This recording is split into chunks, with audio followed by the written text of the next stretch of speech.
35 लाख घरों के सपने चकनाचूर हो गए। लाखों लाख माँ बाप की आंखों में उम्मीद अब धुंधली हो गई है, जो अपने बच्चों को सफेद कोट पहने डॉक्टर बनता देखना चाहते थे। नमस्कार, आप देख रहे हैं इंडिया का सवाल। मैं हूं आपके साथ पूजा मोहन पांडे। देश की सड़कें आक्रोश से धधक रही हैं, क्योंकि नेट पेपर लीक की गुत्थी सुलझती नजर नहीं आ रही। 1.5 महीने पहले एग्जाम हुआ, 16 दिन पहले रिजल्ट आया, लाखों छात्रों ने एग्जाम दिया, लेकिन मामला ढाक के 3 पार। नीट में ग्रेस मार्क्स का मामला सामने आने के बाद एनटीए की जो फजीहत हुई, वो मामला अब सुप्रीम कोर्ट में चल रहा है। लेकिन इस बीच 18 मई को यूजीसी नेट की परीक्षा हुई। अगले ही दिन देर रात एनटीए का गड़बड़ झाला एक बार फिर सामने आ गया।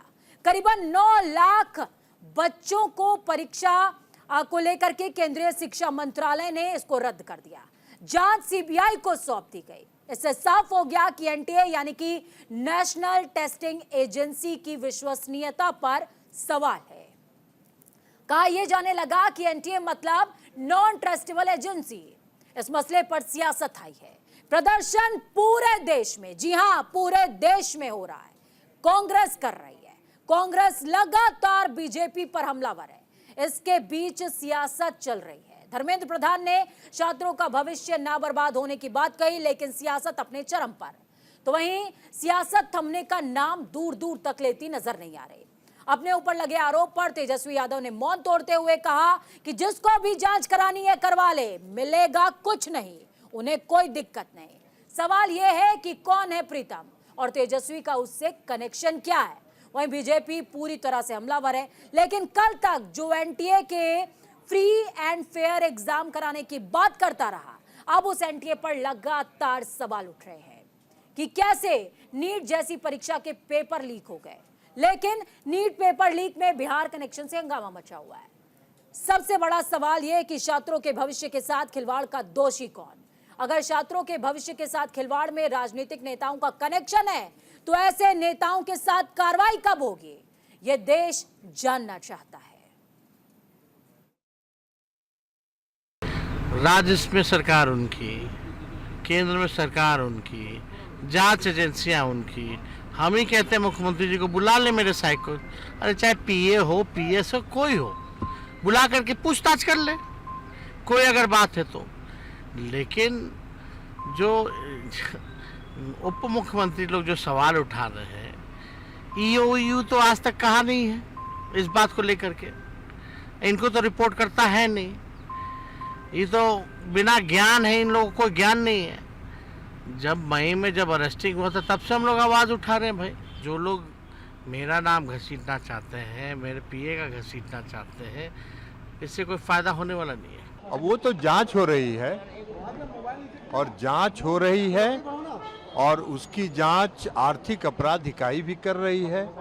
और ये तथ्य भी सामने आया है कि तत्कालीन उप मुख्यमंत्री और पथ निर्माण विभाग के जो मंत्री थे, उनके निजी सहायक के अनुशंसा पर उन लोगों को एनएच के गेस्ट हाउस में जगह मिली थी। उसकी जांच हो रही है। जो कानूनी रूप से होगा वो कार्रवाई होगी। जांच होगा तब ना। तेजस्वी जी के कहने से न किसी को गिरफ्तार किया जाएगा, न किसी को छोड़ दिया जाएगा। लेकिन जांच होगी, और तथ्य और साक्ष्य अगर मिलेंगे तो जरूर कार्रवाई होगी, और निश्चित तौर पर कार्रवाई होगी। जिसी नेट की परीक्षा निरस्त हुई, अभी नेट की भी परीक्षा है जो इन्होंने कराई, ये सब केवल इसके पीछे पूरे की पूरी गुजराती लॉबी लगकर इसको पूरा आप ये देख रहे हैं, चला रहे हैं।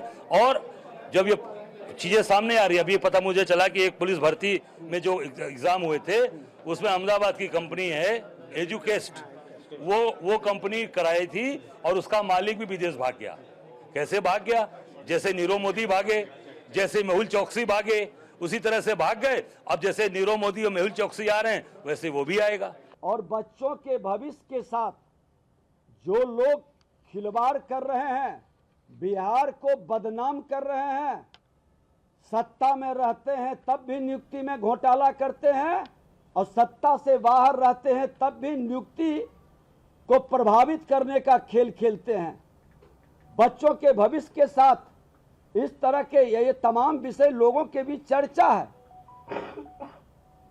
तो अभी नेता प्रतिपक्ष जवाब दें कि ये प्रीतम कुमार आपके साथ था या नहीं, वो फोन किया था, उनका सारा डिटेल है। जो इंचार्ज होता है उसने कहा कि आवंटन लेटर हमने जारी ही नहीं किया। एक्सीडेंटल घटना हुए हैं, कुछ एक्सीडेंट हुए हैं, कुछ अनफॉर्चुनेट घटना भी हुए हैं। ये नहीं होनी चाहिए, ये बहुत कष्टदायक है। नेट यूजीसी के बारे में कुछ जानकारी सरकार को कल दोपहर को मिली। कुछ प्रमाण को हमने अनुसंधान किया, उसमें हमको लगा कि इस विषय में परीक्षा शायद कॉम्प्रोमाइज हो गया है। उसको हमने पुनः करने का फैसला किया और तुरंत ही सीबीआई के हाथ में उसको सौंपा कि इस प्रकार की घटना की तह तक जाना पड़ेगा, अंत तक जाना पड़ेगा, उसको समझना पड़ेगा। देश की भविष्य के साथ ऐसे खिलवाड़ नहीं हो सकता है।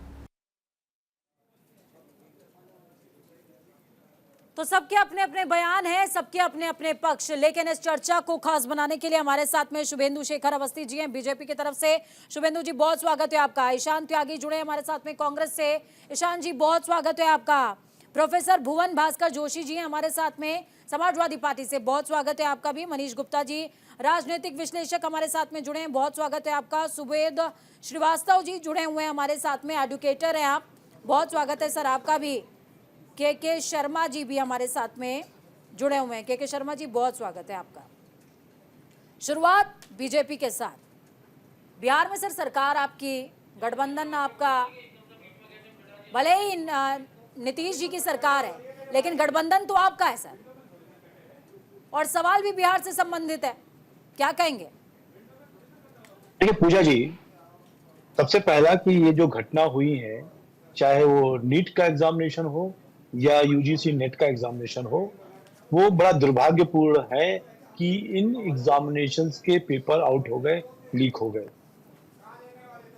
जो इमीडिएटली किया जा सकता था, केंद्र सरकार ने सीबीआई को जांच दिया है, कौन लोग हैं, कुछ लोगों के नाम आए हैं, उनसे जांच चल रही है, वो किससे जुड़े हुए लोग हैं, कहां से उनका लेना देना है, ये जांच में और 2-4 दिन में, 5 दिन में पता चल जाएगा।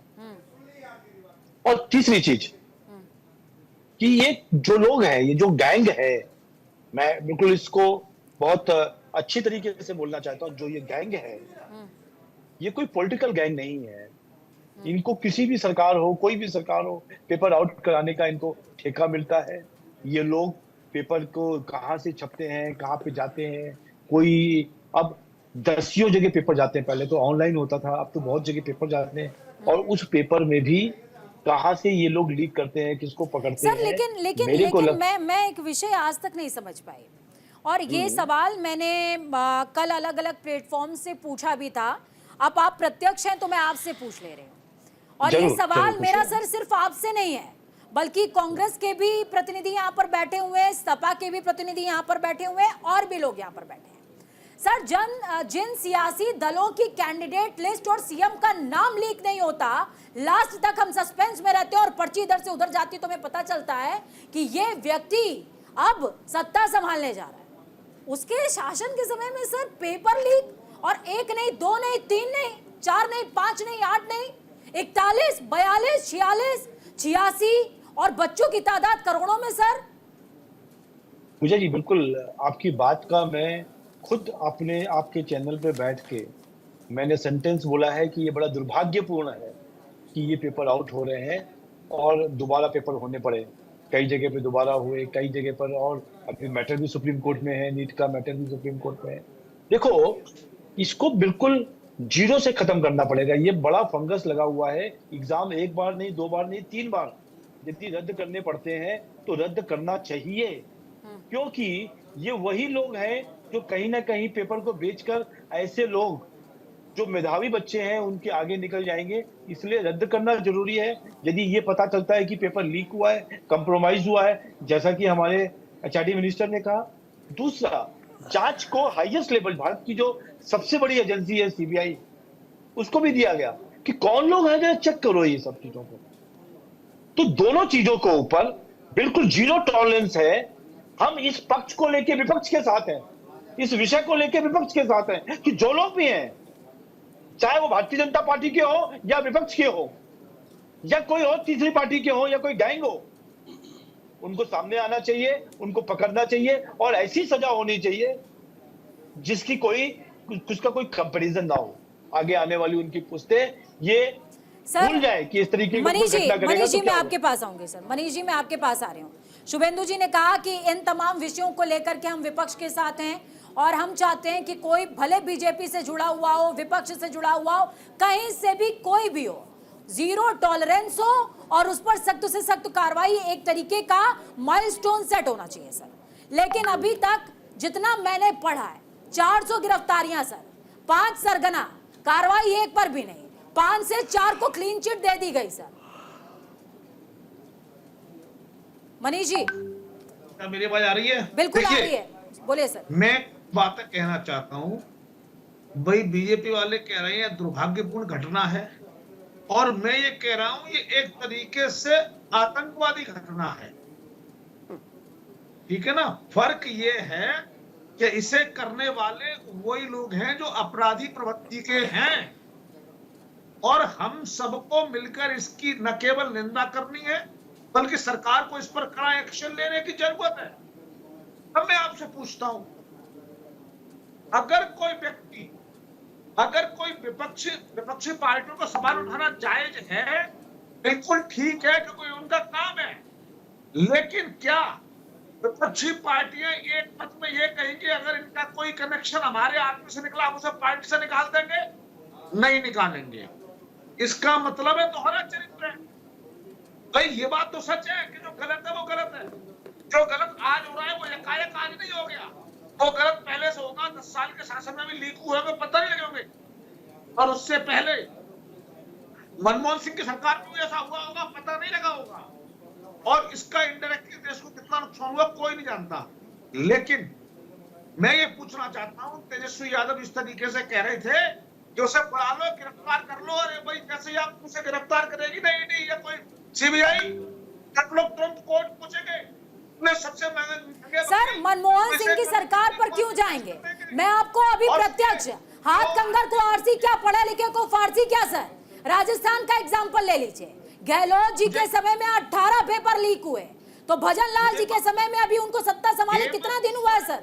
3 पेपर लीक उनके समय में हो गए सर। सुनिए, हेमंत सोरेन गिरफ्तार हुए, भ्रष्टाचार में हुए, साफ मामला। किसी विपक्षी दल ने ये कहा कि ये गलत आदमी है, नहीं कहा। ये मुझे पोल करना चाह रहे हैं, बीजेपी गवर्नमेंट ऐसा कर रही है, दरअसल ये करने वाले लोग हैं वो अपराधी हैं। हेमंत सोरेन को पुलिस ने गिरफ्तार किया, ममता बनर्जी के मंत्री के यहाँ से करोड़ों रुपए मिले, तो किसी विपक्षी दल ने क्यों नहीं ऑब्जेक्शन दिया? आजम खान को 10 साल की 7 साल की 5 साल की सजा हुई, किसी ने क्यों नहीं कहा पार्टी से निकालो? तो क्या हम इस तरह के मुद्दों को राजनीति का हिस्सा बनाना चाहते हैं या सही में सरकार बदनाम बनाने के नहीं, गलत काम करने वालों को पकड़ो और निकालो। शुभेंदु जी आ रहे हो, लेकिन सभी को ओपनिंग रिमार्क कार्यक्रम पर अगर राजनीति करनी है तो पहले तुम्हारी पार्टी में जिन लोगों ने गुंडागर्दी की है, उनको रखा हुआ उनको निकाल के बाहर करो। इसलिए मैं कहता हूँ इस मुद्दे पर राजनीति नहीं हो, एक्शन और करें। ठीक है ईशान जी मैं आपके पास आऊंगी। आपके ठीक है मनीष जी थोड़ा सा शांत हो जाए। ईशान जी मैं आपके पास आऊंगी। सवाल बहुत सारे हैं सर, 2004 से लेकर के 2024 तक के आंकड़े, मैं 20 साल के आंकड़े अगर आपको बताऊं तो शर्मिंदा हो जाएगी कांग्रेस भी, सपा भी, बीजेपी भी, सभी हमाम में सारे एक जैसे हैं सर। लेकिन सवाल वही मनीष जी ने जो कहा उसी को मैं दोहरा रही हूं कि क्या अगर कोई कल्प्रिट मिलता है तो क्या उसको पार्टी से बाहर का रास्ता दिखाएंगे? राहुल गांधी कहते हैं मैं युवाओं की आवाज हूं, युवाओं के साथ चलना चाहता हूं, तो क्या अगर किसी का कनेक्शन, आपके घटक दल का भी कनेक्शन निकलता है, तो क्या आप उसको गठबंधन से बाहर का रास्ता दिखाएंगे सर? पूजा जी देखिए, ये जो पूरा मुद्दा है नीट के पेपर लीक का और जो नेट के पेपर लीक का मुद्दा है, ये तू मैं का मुद्दा नहीं है, ये पक्ष विपक्ष की राजनीति का मुद्दा नहीं है, ये एक राजनीतिक मुद्दा नहीं है, ये बड़ा संवेदनशील मुद्दा है और इस पे जो बात होनी चाहिए बड़ी गंभीरता से होनी चाहिए और बड़ी संवेदनशीलता से होनी चाहिए इसके बाद। अब आप ये देखिए, सबसे पहली बात तो ये है कि भारत को हम विश्व गुरु बोलते हैं, 5वीं सबसे बड़ी अर्थव्यवस्था बोलते हैं हम, लेकिन हम 7 साल में 70 पेपर यहाँ पे लीक हो जाते हैं। विश्व में हमारा डंका बज रहा है, लेकिन 2 करोड़ से ज्यादा अभ्यर्थियों के जीवन पे हमने असर डाल दिया पेपर लीक ने, और उसके बाद हम बोल रहे हैं विश्व में हमारा डंका बज रहा है। आप ये देखिए, उत्तर प्रदेश में 7 साल बाद कांस्टेबल की एक नौकरी के लिए, कांस्टेबल के पद के लिए सिर्फ 60,000 पद आते हैं और उसपे 48 लाख लोग उस पद के लिए अप्लाई करते हैं पेपर के लिए, और वो पेपर भी लीक हो जाता है। आप ये देखिए, सीबीएसई बोर्ड तक के पेपर लीक हो जाते हैं। आप ये देखिए कि इंग्लिश और फिजिक्स के पेपर सीबीएसई के कई बार लीक हो चुके हैं। बिहार बोर्ड के 10 बार पेपर लीक हो चुके हैं।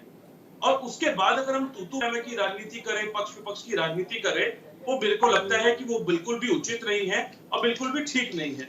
क्योंकि एक बच्चा जब एग्जाम की तैयारी करता है, वो 1-2 साल तैयारी करता है, माँ बाप पेट काट के उसको पढ़ाते हैं, माँ बाप अपना पेट काट के अपने खर्चे कम करके पैसे एकत्रित करके लाखों रुपया लगाते हैं कोचिंग में, और उसके बाद अन्य कई तरह के वो फॉर्म भरता है पेपर के लिए।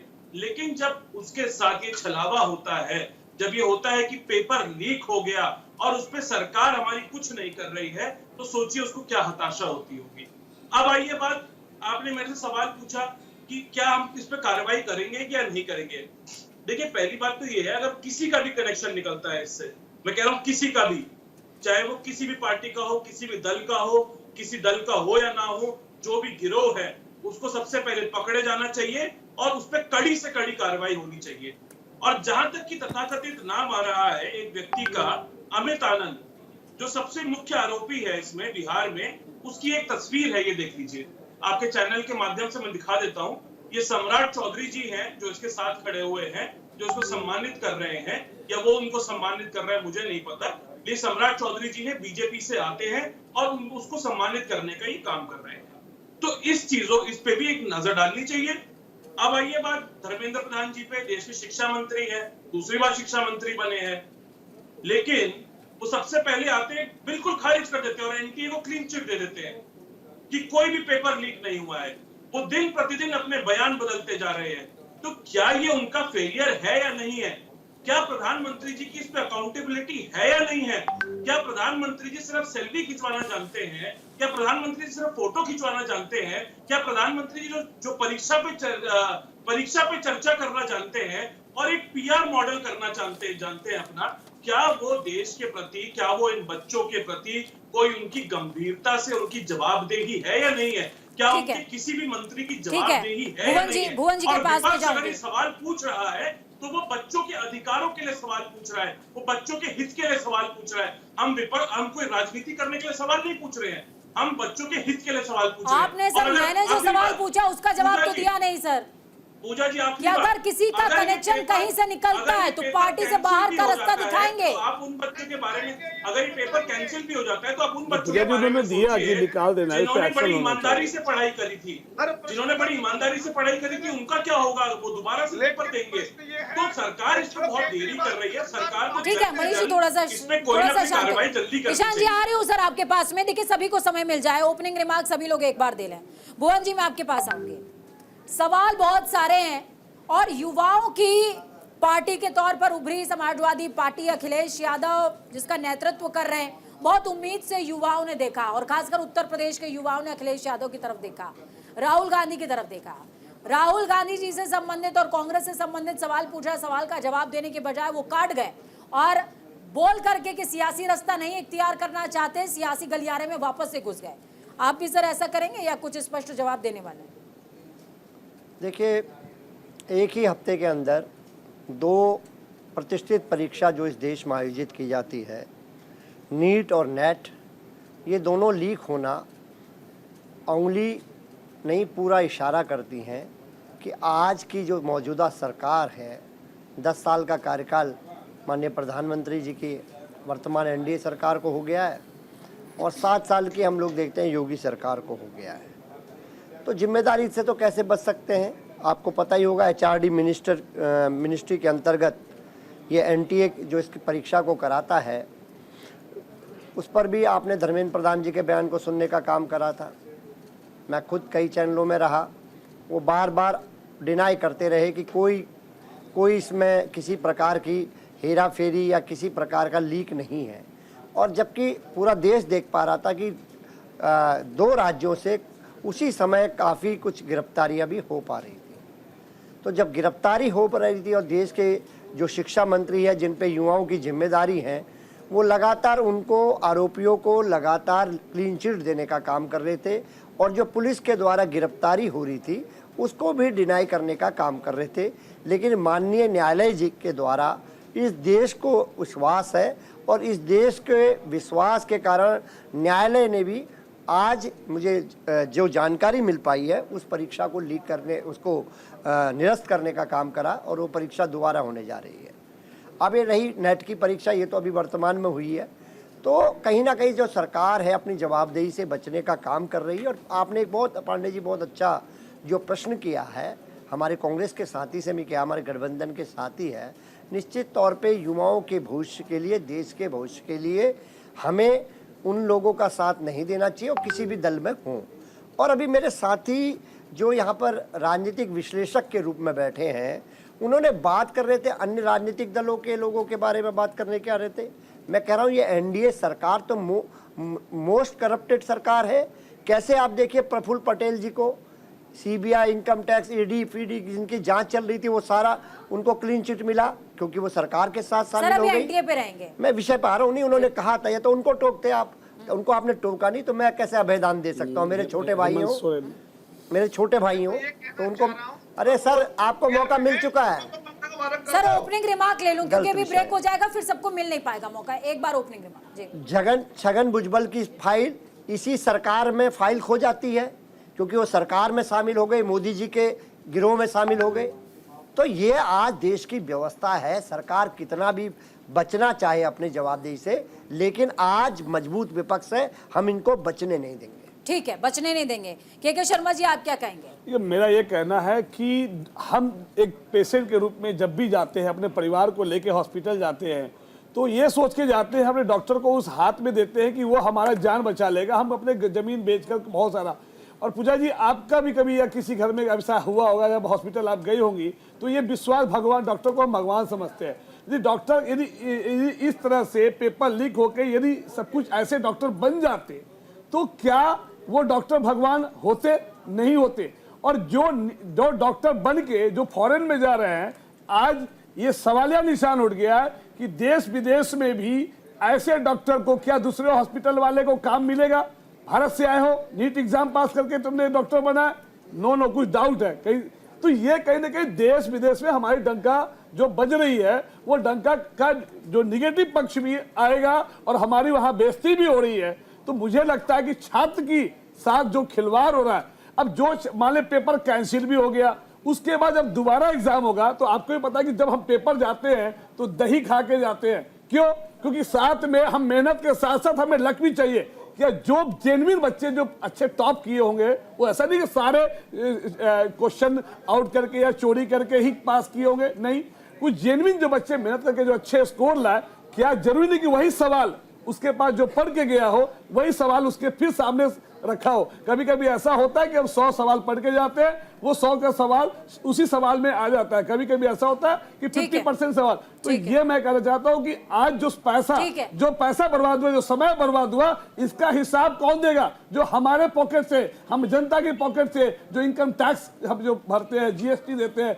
वो पैसे की बर्बादी है, इसकी खामियाजा कौन भुगतेगा? सुबोध जी के पास में जाऊंगे। सुबोध जी देखिए, बहुत बड़ा एक तंत्र है जो काम कर रहा है। यहाँ पर तमाम सियासी दलों के प्रवक्ता हो सकता है एक दूसरे पर आरोप भी लगाएं, प्रत्यारोप भी करें, वार पलटवार चलता रहेगा। लेकिन सवाल ये कि आखिरकार एक ऐसी व्यवस्था का निर्माण हो कैसे कि इन तमाम आंकड़ों से हमें छुटकारा मिल सके।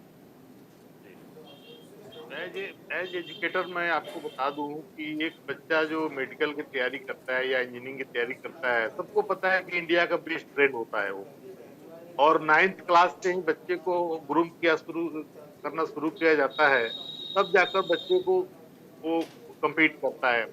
और उसमें जब डायल्यूशन होता है तो एक टीचर के रूप में हम लोगों को बड़ी तकलीफ होती है, चाहे जो भी सरकार हो।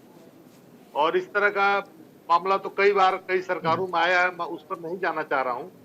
मेरे को ये बात कहना है कि अभी जो इतना सीरियस इश्यू हुआ है, 24 लाख बच्चे का कैरियर जो है तो दांव पर लगा हुआ है, दो चीजें बड़ी ही खतरनाक मोड़ ले रही है।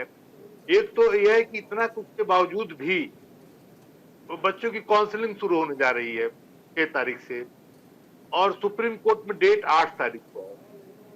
उसके बाद अगर सरकार की बात करते हैं तो हमारे शिक्षा मंत्री जी जो हैं, पहला जो स्टेटमेंट दिए उसमें तो उन्होंने कहा कि कुछ नहीं हुआ है, और कल जो उनका रिसेंट स्टेटमेंट है वो और ज्यादा अनफॉर्चुनेट है। उन्होंने कहा कि नहीं हुआ है, लेकिन जो जेन्युइन बच्चे उनको हम फिल्टर करेंगे। तो हम लोग तो भाई एजुकेटर, हम लोग जानना चाहते हैं कि जेन्युइन बच्चों को कैसे फिल्टर करें।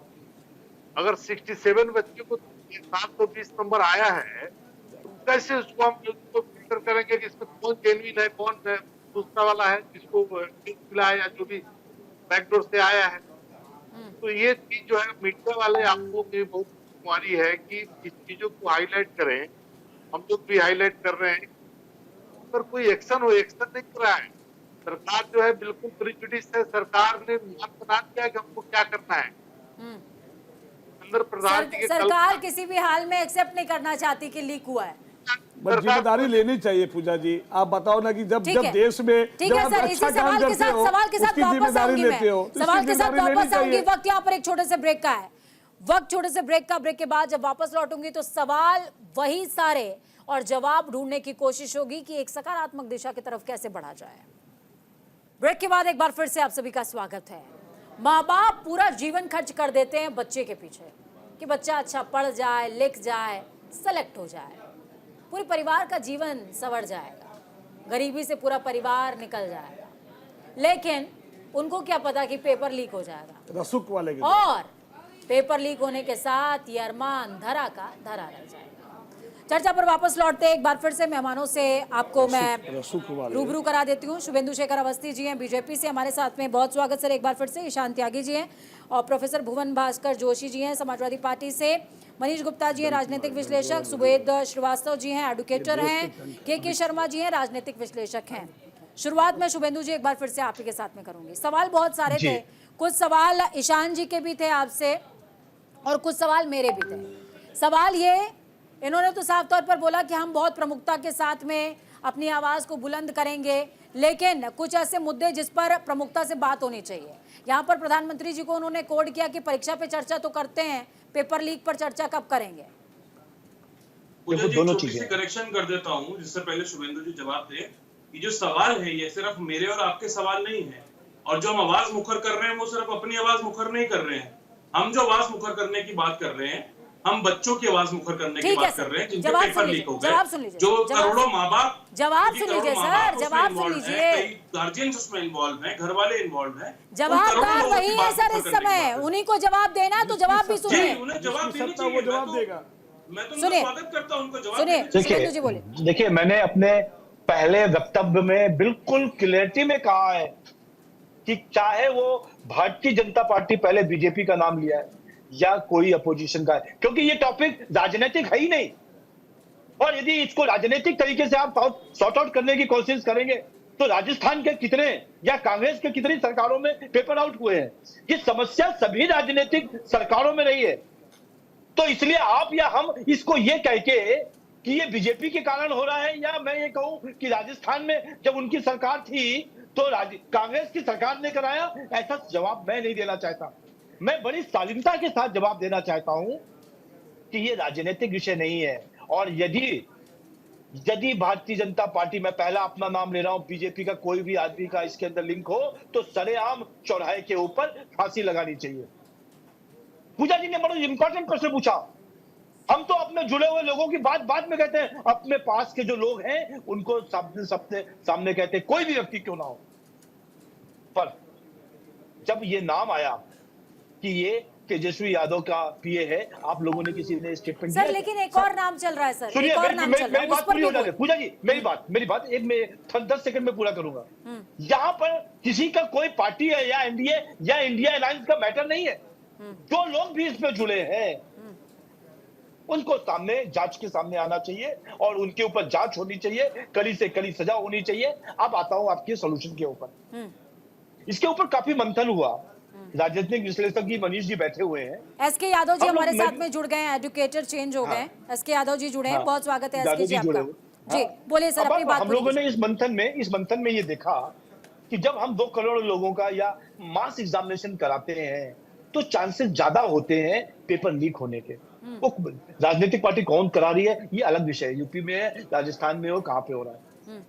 पर जब वो मास एग्जामिनेशन के बाद एक एग्जामिनेशन, वो फिल्टर एग्जामिनेशन होना चाहिए जिसमें से हम कुछ 2 करोड़ लोगों को शॉर्टलिस्ट में से कुछ 20 लाख लोगों को शॉर्टलिस्ट करें जिनको हम सेकंड टर्म पे लेके आए, या 2 लाख लोगों के बीच में से 20,000 लोगों को लेके आए।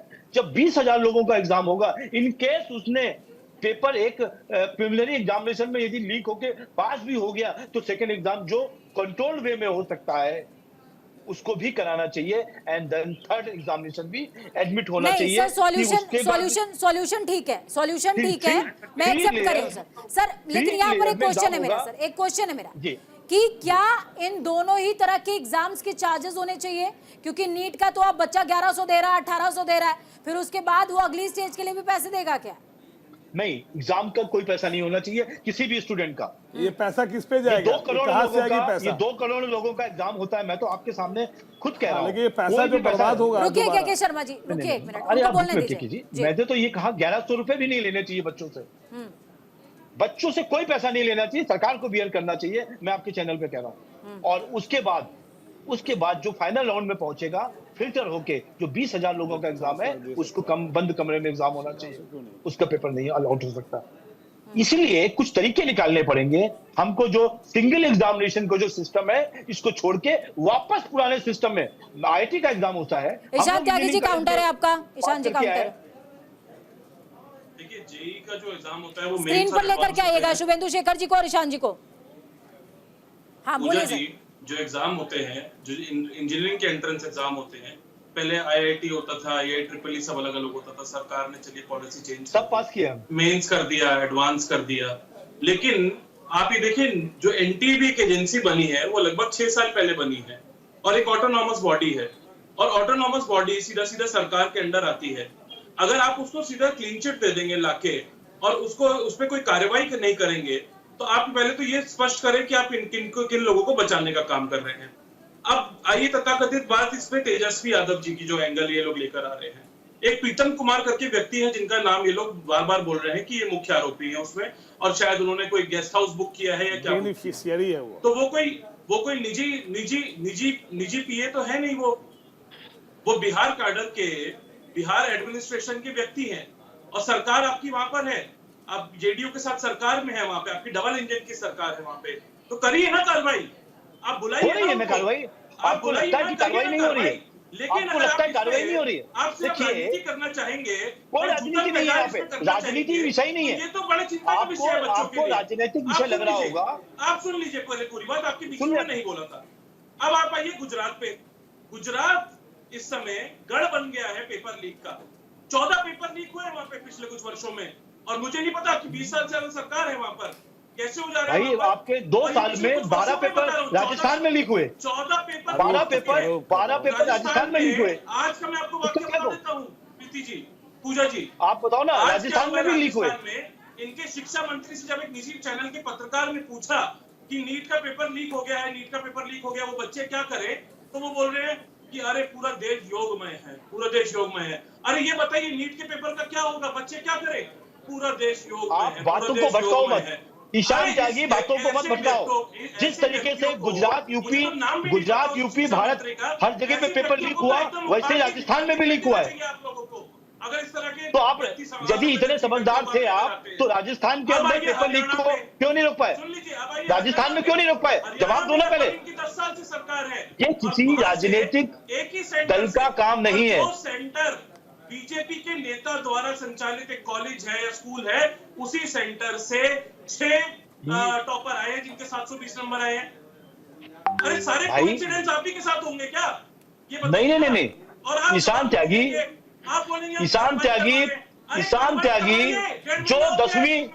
जो बच्चा 10वीं में 3rd क्लास आया, सुनिए मेरी बात, है कि पेपर लीक हो चुका है, लेकिन उसके बाद शिक्षा मंत्री जो कि उसी पार्टी से आते हैं वो कह रहे हैं कि नहीं पेपर लीक नहीं हुआ है। अरे तो आपने माफी मांगने से थोड़ी काम चलेगा। आपके बोलने से कुछ नहीं चलेगा। मैं आपको कह रहा हूँ ईशान त्यागी जब राजस्थान में 10वीं में 3rd क्लास वाला बच्चा टॉप करता है तब आपने स्टेटमेंट नहीं लिया। ये गलत है। फुल विंडो लेकर के तो प्रॉब्लम है। ईशान जी, सवाल है सर, सवाल आपके लिए। आपने राजस्थान, शुभेंदु जी आपने राजस्थान को कोड किया है। राजस्थान गहलोत सरकार में जितने पेपर लीक हुए, भजन लाल जी के समय में 3 पेपर और लीक हो गए। मैं आपको अपडेट कर दे रही हूँ सर। मुद्दा ये नहीं है, मुद्दा ये नहीं है सर, मुद्दा ये नहीं है सर। ये पार्टियों पे इल्जाम लगाना कांग्रेस की आवश्यकता हो सकती है, स्वीकार पर वो सोल्यूशन नहीं चाहते।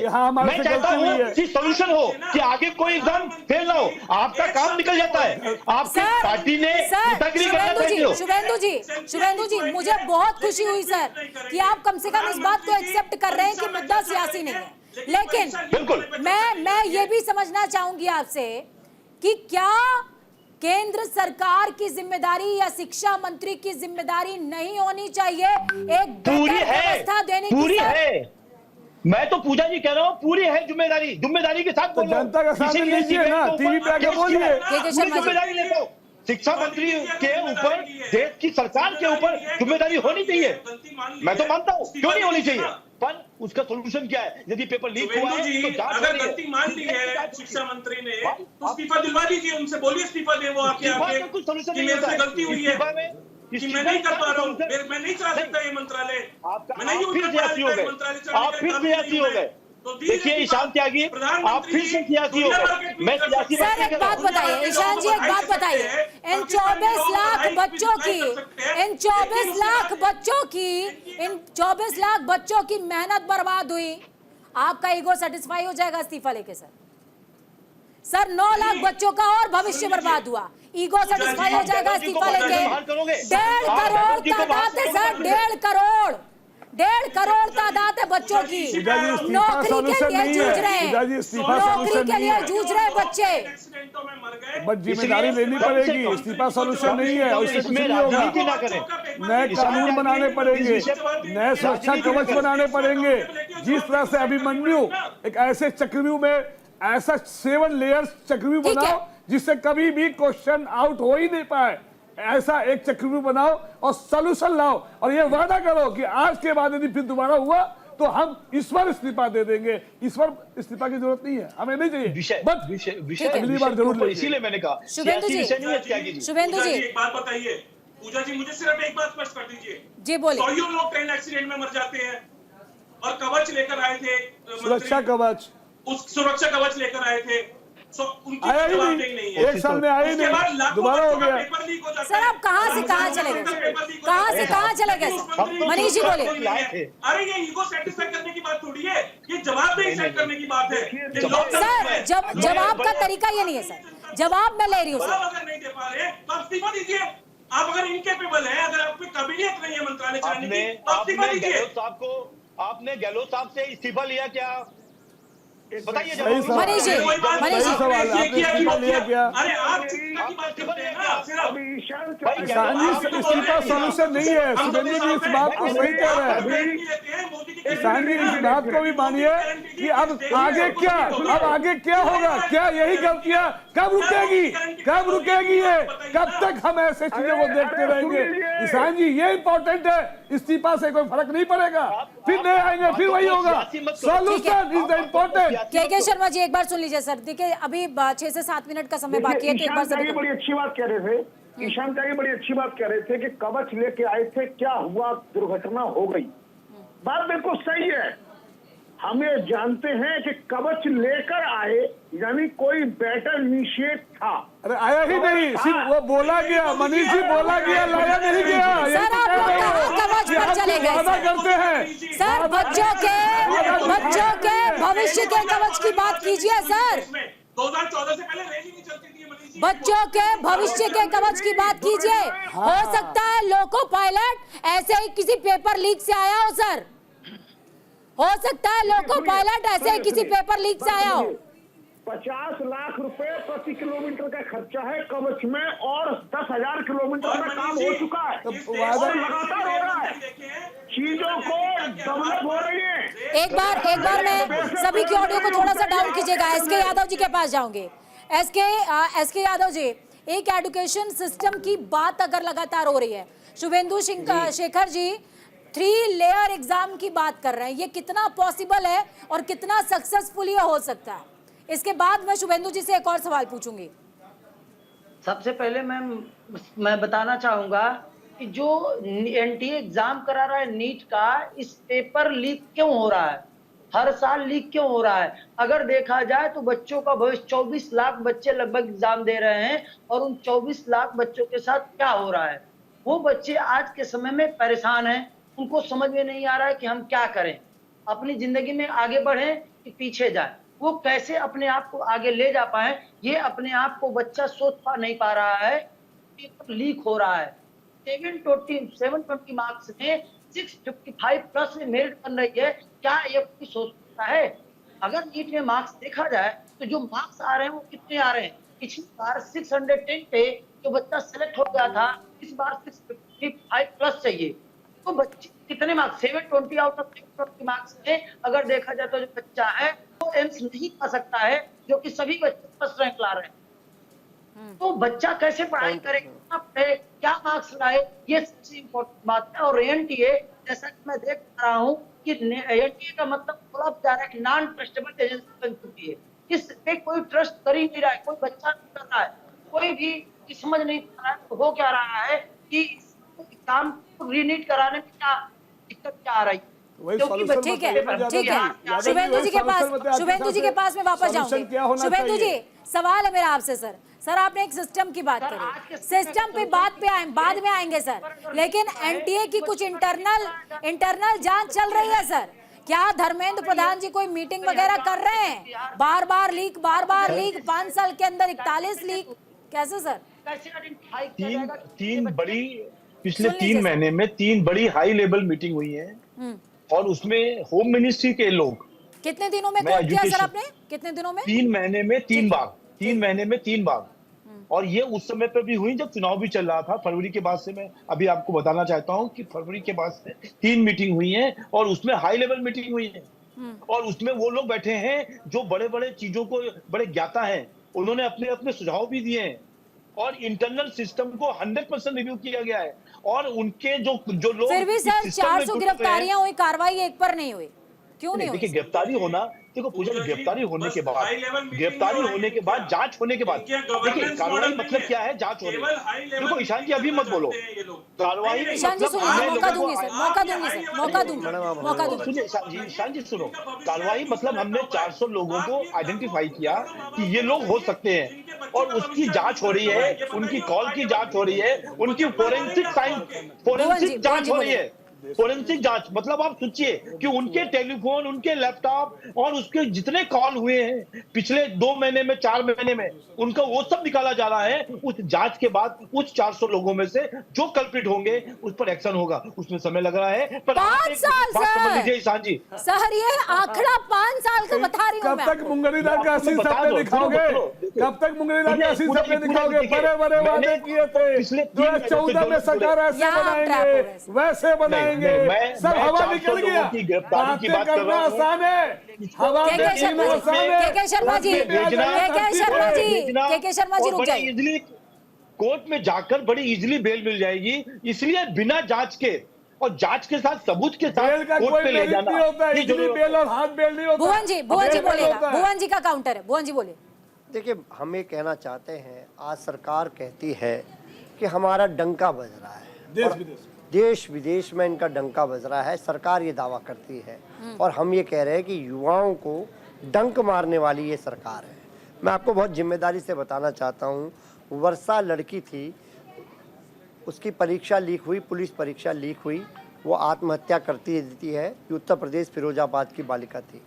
कन्नौज का ब्रजेश पालक था, वो आत्महत्या कर देता है कि ये सरकार जो हमें ये नौकरी नहीं दे पाई। ये ऐसी घटनाएं पूरे देश में और राज्यों में अनगिनत है। आज सरकार युवाओं के लिए जो बातें करती है, नौकरी की, परीक्षा लीक जानबूझ के सरकार करा रही, क्योंकि ये सरकार रोजगार देना नहीं चाहती। अपने बचपन की एक स्मृति आपके साथ में, शुभेंदु जी रुकिए सर, शुभेंदु जी रुकिए। भुवन जी, एक अपने बचपन की स्मृति आपके साथ में साझा करती हूँ, एक बचपन की स्मृति साझा करती हूँ। मैं बहुत छोटी थी, अपने बुआ के घर में थी, उनकी जेठानी भगवान सूर्यदेव न सूर्य नारायण को प्रणाम कर रही थी और मना रही थी कि हे भगवान हमारे बेटवा के 10वीं आए, अब की बेर की मुलायम की सरकार आ जाए। क्या कहेंगे सर? इसी में पूरा सवाल भी है और जवाब भी है सर। मैं पूजा जी आपको बहुत जिम्मेदारी से बताना चाहता नहीं क्या है तरीका इनका। अब आपका जवाब मेरे से पूछा इनसे पूछा है? मनीष जी सवाल मेरा भुवन जी से था, एक बार जवाब ले लेने दीजिए सर, जवाब ले लेने दीजिए। मैं 20-20 सेकंड सबको दूंगी लास्ट में सर। भुवन जी बोलिए। लगातार युवाओं की आवाज को उठाने का काम सड़क से लेकर सदन तक, परीक्षा लीक होने पे, पूरे चुनाव में, सड़क में, सदन में समाजवादी पार्टी ने करा, जवाब जनता ने देने का काम करा। और आपने जो बात कही है मैं उससे कहना चाहता हूँ, 7 साल से उत्तर प्रदेश में किनकी सरकार है, आप प्रश्न उनसे पूछिए। 10 साल से किसकी सरकार है केंद्र में? आज बात बोल रही है, आज उनके तो सही बोल रही है। बिहार में लालू यादव की भी ऐसी स्थिति थी, वहां पे भी है, वहां पे भी है, आज पास हो जाएगा। आज हम लोग नहीं, सुनिए सर एक मिनट पूजा जी, आज हम लोग बैठे किस लिए? आपने कहा ना कि नीट की जो परीक्षा हुई है, नेट की जो परीक्षा हुई है, इसके लिए आपने हमको बुलाया है। आप बताइए किसकी जिम्मेदारी बैठती है? मेरे ख्याल से जितने भारतीय जनता पार्टी के हमारे जो साथी है और प्लस जवाब नहीं दिए, उस समय की मुलायम का सरकार आएगा तो बेटवा पास हो जाएगा, इसका जवाब दीजिए। बिहार में लालू यादव की सरकार जब ऐसी थी तो मैं उसी बात को कहने का काम कर रहा हूँ। आज नीट की नेट की परीक्षा लीक होने से समझे नहीं भुवन जी, आप समझे नहीं, हम सब समझते हैं। ये समस्या कलेक्टिव है, गोल घुमा रहे हो। ये समस्या कलेक्टिव है सर, समस्या कलेक्टिव है। ये दर्द जो आप फेफड़े का समझ रहे हो असल में दिल का है, और दिल एक बार गया तो पूरा शरीर कोलैप्स हो जाता है सर। चाणक्य ने कहा है, चाणक्य ने कहा है कोई दूध का दूल्हा नहीं है, समाज को अगर आगे ले जाना है तो शिक्षा बढ़िया। कोई दूध का दूल्हा नहीं है पूजा जी। कोई यहाँ जो बैठे जितने प्रवक्ता है 20-20 सेकंड एक बार मैं सभी को दूंगी। देखिए क्लोजिंग का समय है। के शर्मा जी आप चाहें तो अभी बोल लें 20 सेकंड। मैं यही कहना चाहता हूँ, कोई दूध का दूल्हा नहीं है। ये कभी सिस्टम को ठीक नहीं करना चाहते। ये चाहते ऐसे जो अपने लोग हैं जो इनको लाए, ज्यादा से ज्यादा आपने देखा होगा दिल्ली यूनिवर्सिटी में वो जो बीजेपी से जुड़े हुए हैं उसको ज्यादा से ज्यादा प्रोफेसर बनाने की कोशिश, रेगुलर परमानेंट करने की कोशिश कर रहे हैं, क्योंकि ज्यादा से ज्यादा अपने कैडर के लोग यदि सही होंगे तो सिस्टम पे कब्जा होगा। उसी तरह समाज चाहती है, उसी तरह हर पार्टी चाहती है। मनीष जी 20 सेकंड। जैसे ये नीट की परीक्षा में गड़बड़ हुई है, नकल भी यही है। और वो जमाना आपने अच्छा याद दिलाया, मुलायम सिंह का 89% रिजल्ट आया था। और सुनिए उसके बाद कल्याण सिंह आए नकल विरोधी कानून लेकर, रिजल्ट आया 12.5%। अगले साल सरकार गिर गई कल्याण सिंह की। आप समझ लीजिए देश का सच यही है, जो अपराधी किस्म के लोग हैं उनको राजनीति से दूर रखकर पकड़ा जाना चाहिए और विपक्ष या सत्ता कोई उनकी मदद ना करे। ईशान जी क्योंकि यहाँ 20 सेकंड है। ईशान जी 20 सेकंड। पूजा जी अभी मेरे मित्र कह रहे थे कि हाई लेवल मीटिंग हो रही है। आप हाई लेवल मीटिंग जाके उनको बोलिए जिन लाखों बच्चों का पेपर लीक हो गया है। आप हाई लेवल मीटिंग उनके लिए जाके बोलिए जिन करोड़ों माँ बाप के जो सपने हैं अपने बच्चों को लेके वो चूर चूर हो गए, तार तार हो गए। आप उनको जाके हाई लेवल मीटिंग बोलेंगे तो वो आपको चप्पल मारने का कहीं ना कहीं काम करेंगे। और मैं आखिरी बात ये बोलना चाहूंगा कि यूपी पुलिस का एक एग्जाम हुआ था और जिस संस्था की जिम्मेदारी थी इस एग्जाम को कंडक्ट करवाने की, और जो पेपर लीक वहां पे हो गया उसका जो मालिक था विनीत आर्या, वो गुजरात से आता था और वो विनीत आर्या आज यूएस भाग गया है। तो ऐसे भगोड़ों को रोकने के लिए, ऐसे गिरोह को रोकने के लिए भारतीय जनता पार्टी के पास अगर वो कोई नीति है, सरकार के पास कोई नीति है तो बात करे, वरना मैं साफ साफ कहता हूँ कि देश की शिक्षा मंत्री को मैं उसी बात पे कायम हूँ, इस्तीफा देना चाहिए और नैतिकता के आधार पर इस्तीफा देना चाहिए। देखिए जैसा हमारे कांग्रेस के साथी भी कह रहे हैं कि बार बार कोई ना कोई गुजरात कनेक्शन निकल के आ रहा है। मुझे ऐसा लगता है कि ये सरकार जो है जवाबदेही सरकार नहीं है, और इनके जो साथी है वो कैसे विदेश भाग जाता है ये 10 साल से देश देख पा रहा है, जिनको इनका आश्रय प्राप्त होता है। गुजरात कनेक्शन ढूंढने जाइएगा तो पूरे देश का ही गुजरात कनेक्शन हो गया। अब तो गुजरात ही देश में राज कर रहा है। अब तो गुजरात ही देश में राज कर रहा है। शुभेंदु जी 20 सेकंड। देखिए गुजरात मैं बार बार अपने साथियों से अनुरोध करता हूँ कि ये सियासी मुद्दा नहीं है। आपके कोई सजेशन हो पॉलिटिकल पार्टीज के, और जो इसमें एजुकेटर्स हैं, जो इस सिस्टम से जुड़े हुए लोग हैं, वो खुद ऐसा सिस्टम सुझाएं, उनके भी वो कुछ सजेशन आए जिससे कि इसका एग्जामिनेशन का प्रोसेस को चेंज होना। हम लोग लड़के, आप हमसे कहते रहो, और इसको खत्म करें, इस एसके समस्या यादव को जी, खत्म 20 करें। Second sir. जी सर, मैं ये बताना चाहूंगा कि जैसे बोला जा रहा है कि हाई लेवल की मीटिंग की जा रही है, ये सुप्रीम कोर्ट में मामला जाने के बाद हुआ है। और जो बच्चे हैं वो उनको क्या मतलब बताया क्या जा रहा है, उनके ऊपर उनके यहाँ क्या ये न्यूज पहुंच रही है कि वो क्या करें। सबसे बड़ा क्वेश्चन ये है कि नीट के स्कैम हुआ है उनके साथ कैसे स्कैम जो हुआ है वो कैसे रिजल्ट उनके साथ कैसे मिले। वो चाहते हैं कि हमारे साथ साफ हो। 24 लाख बच्चों के कैसे होगा, इस पे वरीयता देना चाहिए, इस पे रखना चाहिए। बिल्कुल सही बात है सर। बहुत शुक्रिया आप सभी का हमारे साथ जुड़ने के लिए, चर्चा को खास और अहम बनाने के लिए। कुछ लाइनें हैं, वो लाइनें यूं कि पूरी उम्र बीत जाती है एक घर बनाने में और तुम तरस नहीं खाते बस्तियां जलाने में। आज के परिप्रेक्ष्य में इसको थोड़ा सा उल्टा कर दीजिए।